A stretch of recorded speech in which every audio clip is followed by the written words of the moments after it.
First oil ஊற்றிட்டு 2 பட்டை, ஒரு 4 கிராம்பு, 2 ஏலக்காய், அப்புறம் வெங்காயம், 2 காஞ்ச மிளகாய்.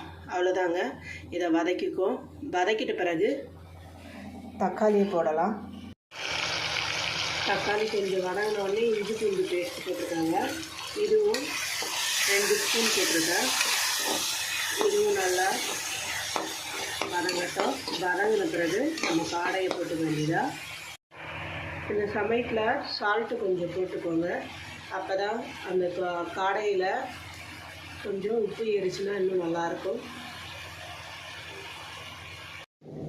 இந்த பவுடர் பார்த்திங்கன்னா காடைக்காக அரைச்சி வச்சுருக்கேன். இந்த மசாலா பவுடரு இது எப்படி அரைக்கிறதுன்றதை என்னென்ன போட்டிருக்கன்றதை உங்களுக்கு நான் தனியாக வீடியோவில் காட்டுறேன்.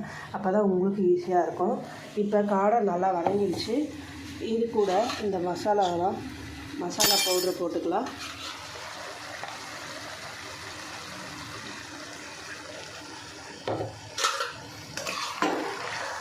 போட்டு நல்லா மிக்ஸ் பண்ணிப்போம்.